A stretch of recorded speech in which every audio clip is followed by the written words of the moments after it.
They must investigate any allegations of corruption and ensure that where there's evidence of malfeasance, deal with that evidence decisively. Welcome back to our very first edition of The Fix. That was Minister Gordhan, our big hitter, as he spelled out his intent this week to protect our state-owned enterprises. Joining me now to continue the conversation with the Minister is Sunday Times columnist Peter Proust. Peter, a good evening. Nice to be here, and very nice to see you again, Mr. Gordhan. I want to come back at some stage, please, to some of the questions Karima was talking about, because you're doing two things. You're rescuing and saving companies. So the rescue is what you're doing now. Saving them is a longer-term affair, and that'll be interesting to talk about. But I'm still confused about why it took you guys, the good guys, right, you, President Ramaphosa, so long to figure out what was happening as far as state capture was concerned. And I've asked you this in public before, and he was answering a question the other day, and he said that it took the Gupta emails before he realized how bad it was, you know. But you would have been at the cabinet meeting. It's a famous cabinet meeting when Malusi Gigaba was Public Enterprises Minister, and he must have said, we're going to make the following announcements. And he reeled off a whole list of SOE chairmen who he was going to fire. This was in June, I think it was June 2011, if I'm not mistaken. I think you were Minister of Finance still. And you let that all pass, except one you stopped at. And you wouldn't let him make Iqbal Sharma the chairman of Transnet, because he was a proxy of the Gupta family.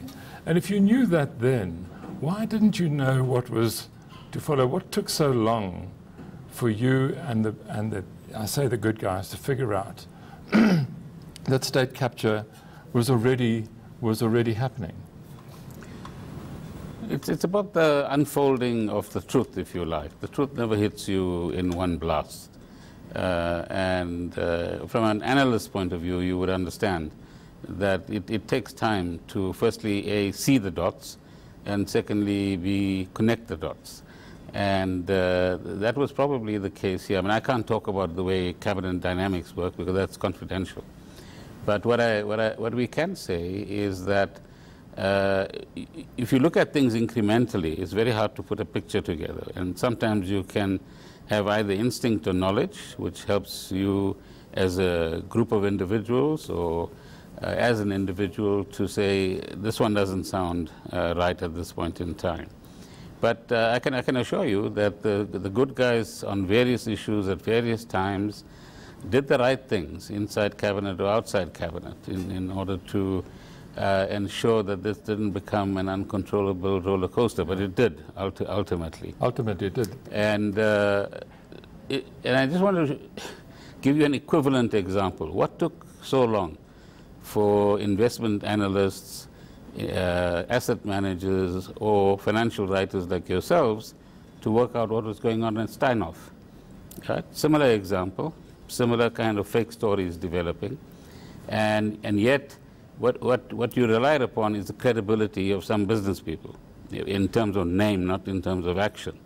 And today you can actually see a larger part of the picture. I'm not even sure whether we're seeing all of the picture at this point in time. So it wasn't for lack of diligence by any means, but this is how events unfold. Yeah.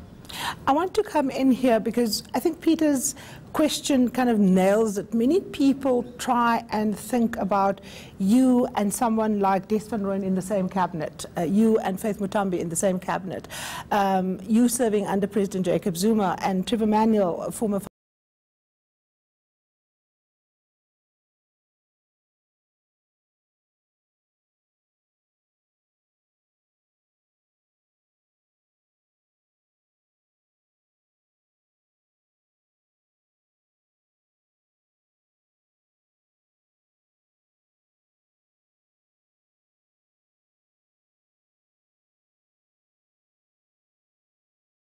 on betrayal of the promise.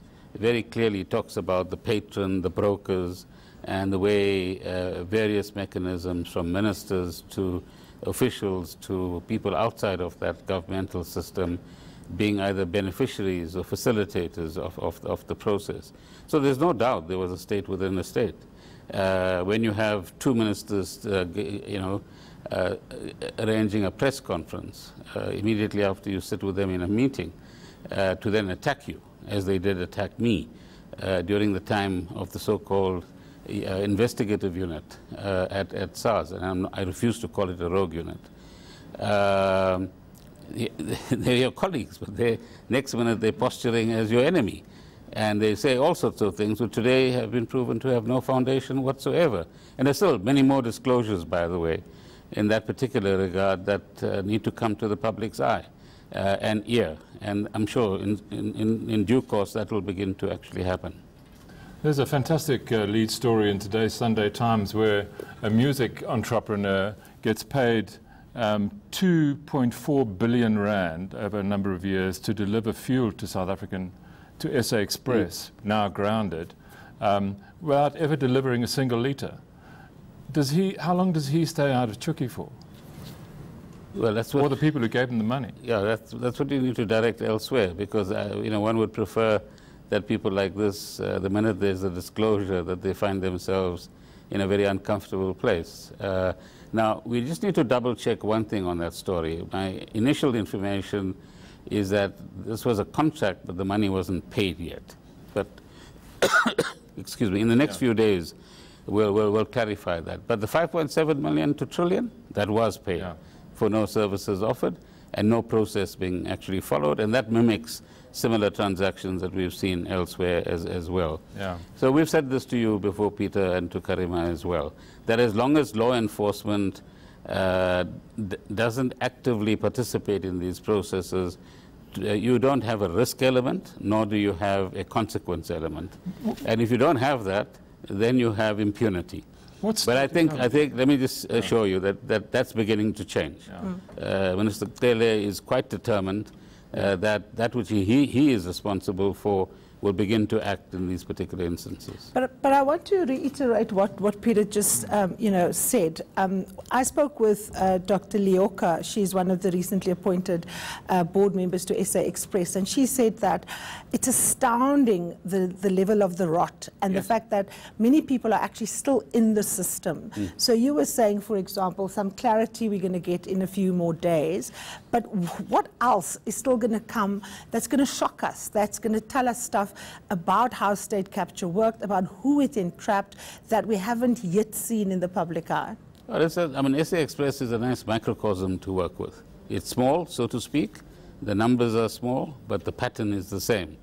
So there's a lot more to come, potentially, and so is there in many other institutions as well.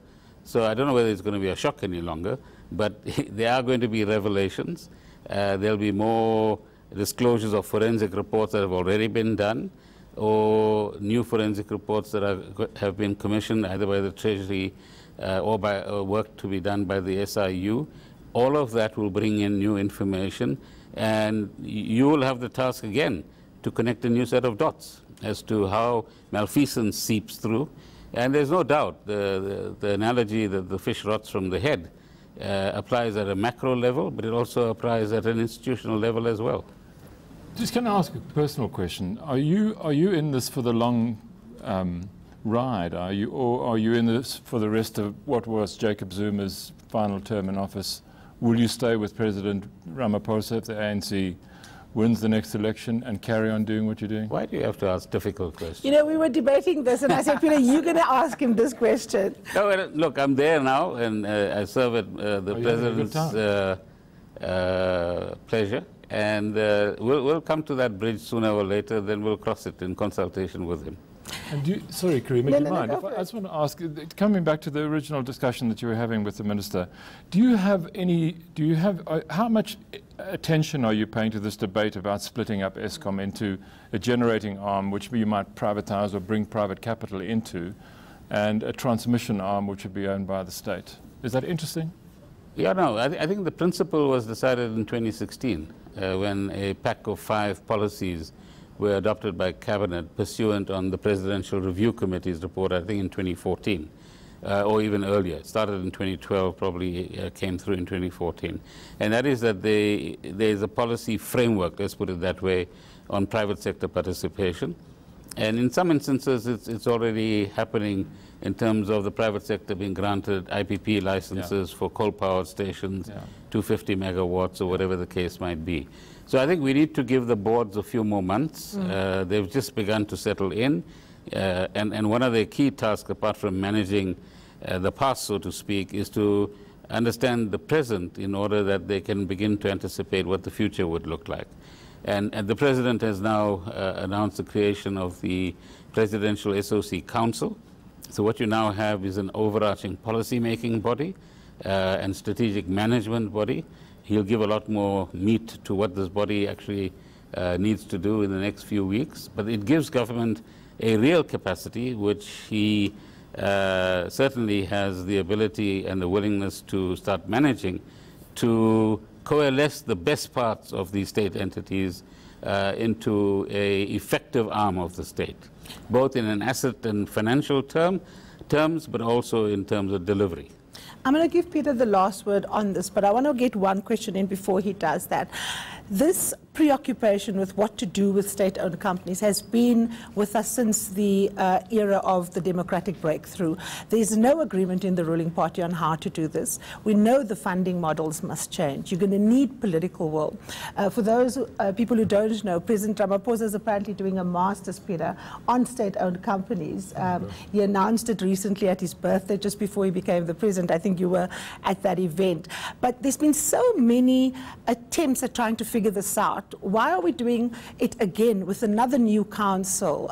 Why are we still not clear what we should be doing with them? No, I think what you need to do with them is, at one level, a general proposition. I think what we're getting now into is the actual business models, how, as you were saying, how effective are they sustainable, not just now, but into the future, what the future shape of each of these industries are, and what will the proposition be for the current entities to fit into that new environment. We could also begin to come with a finding which says we need an entirely new SOC for the digital technology, for example. And whilst we have research institutions looking at that, we don't have state-inspired institutions on that. And remember that the internet were, amongst other technological findings, emerged through public funding in the United States. It wasn't private funding. So a large percentage of those sorts of technological innovations came from public funding. And the President wants to start looking at what are those value propositions that we could build. And now you have the political will to drive it. And that's the key. We've got to do the nitty-gritty work. The finessing. Yeah, to help him. Minister, thank you so very much for, of course, being our very first big hitter here on The Fix. Up next, the week ahead, we'll have a panel of journalists that will unpack their lead stories and tell you what will be making news in the week ahead.